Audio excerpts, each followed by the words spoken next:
officer shot. Yes, we have an officer shot. We had this officer shot one time in the stomach. During custody, done recovered. New dispatch audio from Broadcastify capturing the chaos in Overbrook when a 26-year-old Philadelphia police officer is shot while trying to break up a fight.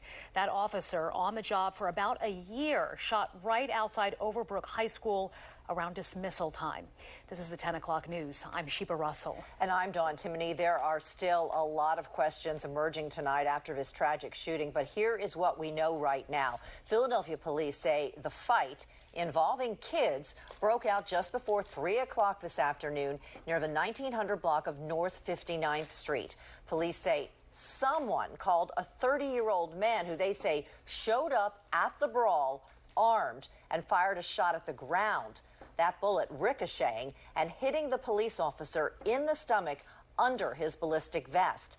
That man is now in police custody. The police officer is hospitalized in critical condition. Fox 29 has you covered as new details continue to unfold.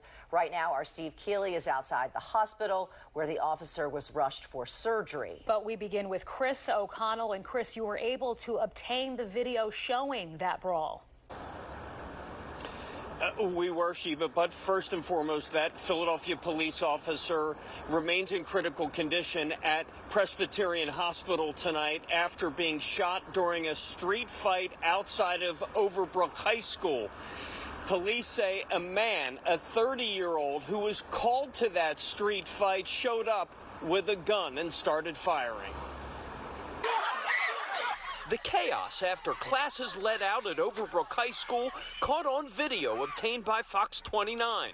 It shows 19th District police officers responding to several fights at the corner of 59th and Oxford around 2:40 Wednesday afternoon. Police say in the melee, a shot was fired. A 26-year-old rookie officer was hit in the stomach just below his ballistics vest. By now, you know that your mayor is a praying mayor.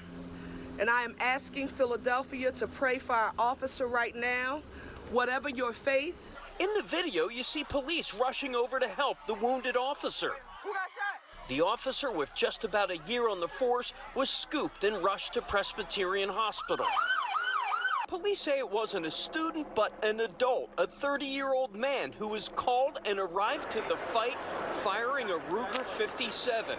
In the video, you can see a man being subdued with a taser and taken into custody. As the crowds grew, eyewitnesses say it quickly got out of control. It was like a lot going on.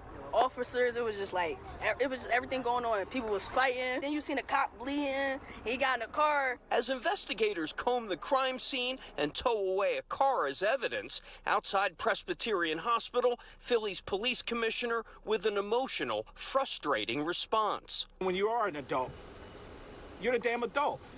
Like, you're supposed to know better. You're supposed to be the one who has to come in there to de-escalate, not escalate. And so when you have an adult comes with a weapon that could easily kill my officers. I mean, it makes absolutely no sense.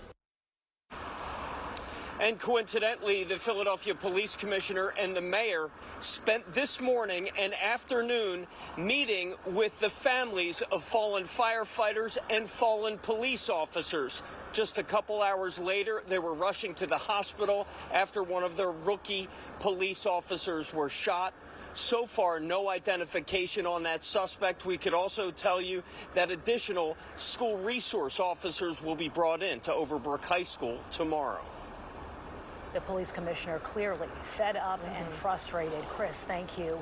Let's bring in Steve Keeley live at Penn Presbyterian Hospital right now. Steve, any new updates on the officer? Have you been hearing whether they are out of surgery at this point?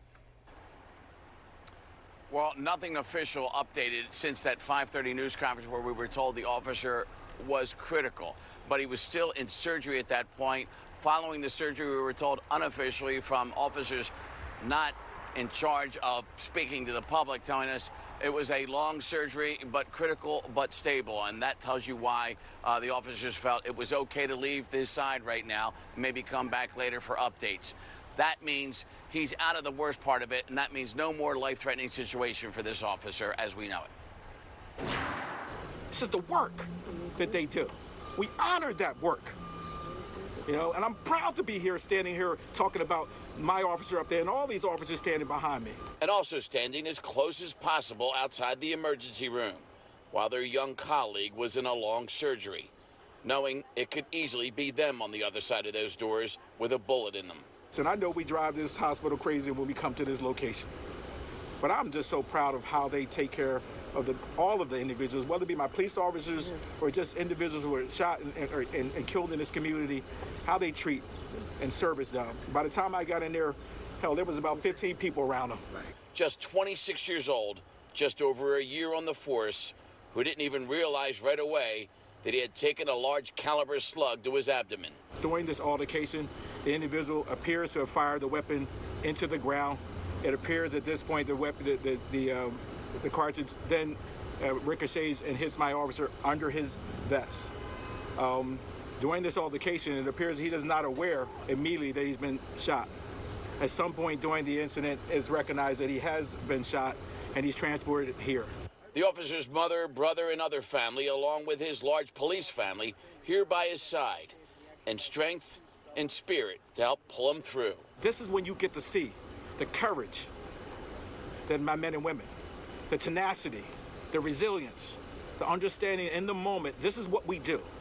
In the moment, yeah, we're going to take this guy in the cuts. In the moment, we're going to get the gun. And in that moment, we're going to take care of our guy and bring him here to save his life. Well, a bit of Overbrook High history, especially this time of year, graduation time in just a few weeks. Some of its most famous graduates, from Wilt Chamberlain to Will Smith, and those in broadcasting, from the great Jerry Blavitt to the Eagles play-by-play announcer Merrill Reese. That's what the folks in the neighborhood who've lived and born and raised around Overbrook High want that area to be remembered for. Not for the afternoon in the spring of 2025 when a cop was nearly killed breaking up an after-school fight. Dawn, Sheba. All right, such a tragedy. Thank you, Steve. And of course, we will continue to bring you the very latest information as it comes into the newsroom. Be sure to stay with Fox 29 on air and on Fox Local on your smartphone and smart TV for the very latest updates.